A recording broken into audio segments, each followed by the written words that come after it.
വിവാദങ്ങൾക്ക് ചെവി കൊടുക്കാതെ മുന്നോട്ടു പോകുന്ന UDF ലക്ഷ്യ 2026 തുടക്കമിട്ട് കഴിഞ്ഞു. അപ്പോഴും ഒരു ചോദ്യം ബാക്കിയാകുന്നു. ആരാകും പാലക്കാടിനായിട്ട് UDF കാത്തുവെക്കുക? മുൻപായിരുന്നെങ്കിൽ ഉത്തരം വളരെ സിമ്പിൾ ആയിരുന്നു. രാഹുൽ മാങ്കൂട്ടം. മാങ്കൂട്ടം വിഷയം പുകഞ്ഞ് ആ കൊള്ളിയെ കോൺഗ്രസ് പുറത്താക്കി എറിഞ്ഞതോടെ എല്ലാവരും ആരാകുമെന്ന് ഉറ്റുനോക്കുമ്പോഴാണ് മുതിർന്ന കോൺഗ്രസ് നേതാവിന്റെ ഒരു പ്രഖ്യാപനം അല്ലെങ്കിൽ ഒരു പ്രസ്താവന വരുന്നത്. രാഹുൽ മാങ്കൂട്ടത്തിന് സീറ്റ് നൽകരുത് എന്ന് താൻ പറഞ്ഞിട്ടില്ല എന്നാണ് മുതിർന്ന നേതാവ് കോൺഗ്രസ് നേതാവായ PJ കുര്യൻ പറഞ്ഞെത്തിയത്. രാഹുൽ മാങ്കൂട്ടം വിഷയം കോൺഗ്രസിനെ ബാധിച്ചിട്ടില്ല എന്നും വേണ്ടി വന്നാൽ അദ്ദേഹത്തെ നിയമസഭാ തിരഞ്ഞെടുപ്പ് അടുക്കുമ്പോൾ തിരിച്ചെടുക്കാനുള്ള വഴികളുണ്ടെന്നുമുള്ള തരത്തിലൊരു സാധ്യതയാണ് അദ്ദേഹം ഇവിടെ തുറന്നു വെച്ചത്. രാഹുൽ മാങ്കൂട്ടത്തിന് പകരം സർപ്രൈസ് സ്ഥാനാർത്ഥി ഇറക്കാൻ അണിയറ നീക്കങ്ങൾ നടക്കുന്നതിനിടയിലേക്കാണ് കുര്യന്റെ ഈ പ്രസ്താവനയുടെ കടന്നുവരവ്. അതേസമയം രാഹുൽ മാങ്കൂട്ടത്തിന് സീറ്റ് നൽകരുത് എന്ന കോൺഗ്രസ് നേതാവ് PJ കുര്യൻ പ്രസ്താവന പറഞ്ഞതിൽ അദ്ദേഹത്തെ നേരിട്ടാണ് അതൃപ്തി അറിയിച്ചുകൊണ്ട് മാങ്കൂട്ടം എത്തിയത്. NSS ആസ്ഥാനത്ത് വെച്ചായിരുന്നു ഇരുവരും കണ്ടുമുട്ടിയത്. അപ്പോഴായിരുന്നു മാങ്കൂട്ടം ഈ അതൃപ്തി അറിയിച്ചത്. ഇരുവരും സംസാരിക്കുന്നതിന് ദൃശ്യങ്ങളും പുറത്തു വന്നിരുന്നു.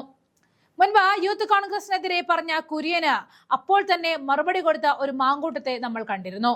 പിന്നീടാണ് കേസും കൂട്ടവും ഒക്കെ ആയിട്ട് വന്നത്. മാത്രമല്ല CPM-ന്റെ കയ്യിൽ നിന്നും കാശും മേടിച്ച ചില മാധ്യമങ്ങൾ തദ്ദേശ തെരഞ്ഞെടുപ്പിൽ UDF-നെതിരെ ആഞ്ഞടിക്കാനുള്ള ഒരു ആയുധമാക്കി മാങ്കൂട്ടം വിഷയത്തെ മാറ്റിയിരുന്നു. തിരഞ്ഞെടുപ്പിൽ UDF ഉജ്ജ്വല വിജയം നേടിയതോടെ ഇരയ്ക്കൊപ്പം നിന്നവരെയും ശബ്ദരേഖ അപ്പാപ്പ പുറത്തിറക്കിയവരെ ഒന്നും കാണാനേയില്ല. ശബരിമലയെ ഒന്ന് മുക്കാനായുള്ള ചില മാധ്യമ പ്രവർത്തകരുടെ തത്രപ്പാട് കാണാനായി. എന്തായാലും കോൺഗ്രസിനെ സംബന്ധിച്ച പാലക്കാട് വലിയ ചോദ്യചിഹ്നമായി തുടരുകയാണ്. ഷാഫി തിരിച്ചു വരുമെന്നും അതല്ലെങ്കിൽ മറ്റൊരു കരുത്തനായ സ്ഥാനാർത്ഥിയാകുമെന്നൊക്കെ കിംവദന്തികൾ അലയടിക്കുന്നുണ്ട്. അപ്പോഴും വിവാദങ്ങളിൽ കുരുങ്ങിയിട്ടും രാഹുലിന് ഉള്ള ജനപിന്തുണ കോൺഗ്രസിനെ പോലും ഞെട്ടിക്കുകയാണ്. അതേസമയം 2 ലൈംഗികാതിക്രമ കേസുകളിൽ മുൻകൂർ ജാമ്യം ലഭിച്ച രാഹുൽ നിലവിൽ മണ്ഡലത്തിൽ സജീവവുമാണ്. കേസിന് പിന്നാലെ തുടർച്ചയായിട്ട് 38 ദിവസം ഒളിവിൽ കഴിഞ്ഞ രാഹുൽ ജാമ്യം കിട്ടിയതിന് പിന്നാലെ മണ്ഡലത്തിലെത്തി നിവേദനങ്ങൾ സ്വീകരിക്കുകയും ഔദ്യോഗിക ചുമതലകൾ നിർവഹിക്കുകയും ചെയ്തിട്ടുണ്ട്. തദ്ദേശ തെരഞ്ഞെടുപ്പ് വേളയിലും രാഹുൽ മണ്ഡലത്തിലെത്തുകയും സ്ഥാനാർത്ഥികൾക്ക് വേണ്ടി വോട്ട് തേടുകയും ചെയ്തു. ആ വോട്ട് തേടിയതെല്ലാം ഫലമായി മാറി എന്നതും കണ്ടു. മുന്നണി നിയമസഭാ തിരഞ്ഞെടുപ്പ് ചർച്ചകളിലേക്ക് കടന്ന സാഹചര്യത്തിൽ രാഹുൽ മാങ്കൂട്ടത്തിലെ പൂർണ്ണമായും ഒഴിവാക്കുമോ എന്ന വലിയ ചോദ്യചിഹ്നം നിൽക്കുമ്പോഴാണ് കുര്യന്റെ ഈ പ്രസ്താവനയുടെ കടന്നുവരവ് എന്നും കൂടി ഓർക്കണം. ചുരുങ്ങിയ കാലം കൊണ്ട് പാലക്കാടിന്റെ കൈകൾ മാങ്കൂട്ടം സുരക്ഷിതനായിട്ട് മാറി എന്നുള്ളത് സത്യമാണ്.